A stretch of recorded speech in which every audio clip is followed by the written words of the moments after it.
Friends, आज के इस वीडियो में हम डिस्कस करने जा रहे हैं कि जो बेहतरीन क्वालिटी के स्टॉक होते हैं, जो नंबर वन और लीडर होते हैं, जो बेस्ट क्वालिटी के स्टॉक होते हैं, उसे हम कैसे पसंद कर सकते हैं। ऐसे कौन से क्राइटेरिया है जिसे फॉलो करके हम उसे सिलेक्ट कर सकते हैं। तो इसी के बारे में ये पूरा वीडियो है, तो चलिए शुरू करते हैं। फ्रेंड्स, हमारा फर्स्ट क्राइटेरिया है चार्ट पैटर्न। हमें सबसे पहले चार्ट पैटर्न देखना है, हमें पॉजिटिव चार्ट पैटर्न देखना है। और एक चीज़ हमें ध्यान में रखनी है कि हमें 5 साल का और मैक्सिमम चार्ट पैटर्न देखना है। जैसे आपको एग्जांपल मैं दिखा देता हूँ। यहाँ पे एक कंपनी का चार्ट पैटर्न आपके सामने आ रहा है। यहाँ पे आप देख सकते हो ये जो कंपनी का मैंने चार्ट पैटर्न लगाया है वो कैसा है। यहाँ पे आप 5 साल का चार्ट पैटर्न और मैक्सिमम चार्ट पैटर्न दोनों देख सकते हो। ये मैंने 5 साल का चार्ट पैटर्न लगाया है और ये मैंने मैक्सिमम चार्ट पैटर्न लगाया है।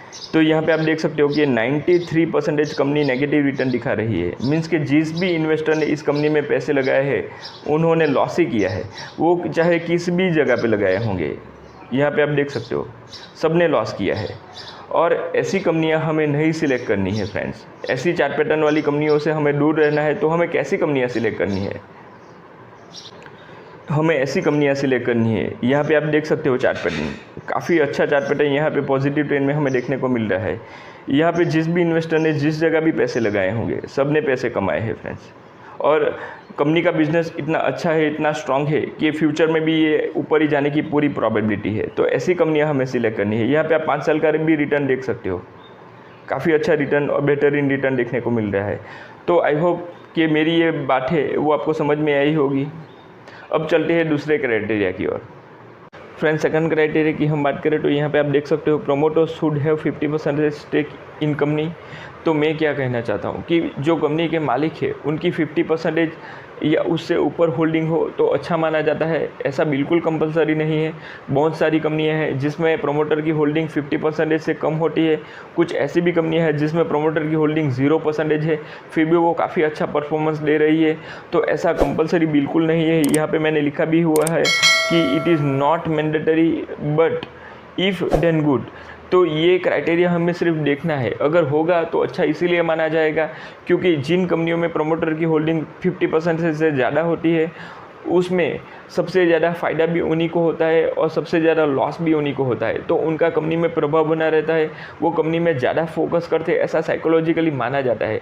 तो ये एक ऐसा पैरामीटर है हमें जिसे देखना है। बाकी हमें दूसरे क्राइटेरिया भी देखने हैं। तो अभी ये हुआ सेकंड क्राइटेरिया। अब चलते हैं थर्ड क्राइटेरिया की ओर। फ्रेंड्स, थर्ड क्राइटेरिया की बात करें तो promoter pleasing should be minimum और नील। तो फ्रेंड्स, बहुत सारी कंपनियां में जो कंपनी के प्रोमोटर होते हैं वो शेयर को गिरवी रख देते हैं कुछ ना कुछ रीज़न से।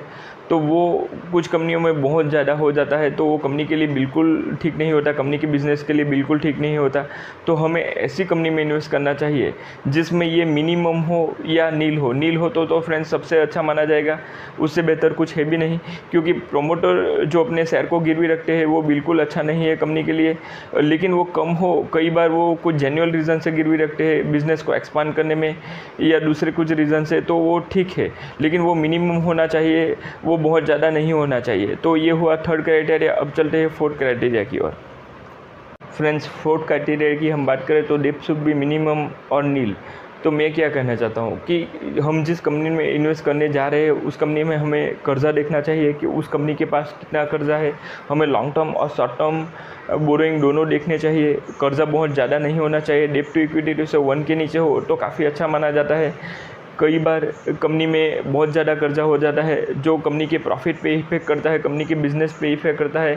तो बहुत ज़्यादा कर्जा बिल्कुल नहीं होना चाहिए। डेप्ट फ्री कंपनी हो, ऐसी कंपनियां जिसमें कर्जा नील हो तो काफ़ी अच्छा माना जाएगा। लेकिन हर कंपनी में ऐसा नहीं होता है, फिर भी हमें ऐसी कंपनियां सिलेक्ट करनी है जिसमें डेप्ट टू इक्विटी रेशियो 1 के नीचे हो, बहुत ज़्यादा कर्जा ना हो, जिससे कंपनी के प्रॉफिट पे, कंपनी के बिजनेस पे बहुत ज़्यादा इफेक्ट ना आए। तो ये चीज़ हमें ध्यान में रखनी है कि हमें ऐसी कंपनियां सिलेक्ट करनी है जिसमें डेप्ट मिनिमम हो या ऑलमोस्ट नील हो। तो ये तो हुआ फोर्थ क्राइटेरिया। अब चलते हैं फिफ्थ क्राइटेरिया की ओर। फिफ्थ क्राइटेरिया की हम बात करें तो हमें ऐसी कंपनियां ढूंढनी है जिसमें mutual fund, foreign investor, foreign portfolio investor की होल्डिंग मैक्सिमम हो, क्योंकि फ्रेंड्स ये ऐसे इन्वेस्टर है जो रिसर्च करके कंपनी में इन्वेस्ट करते हैं।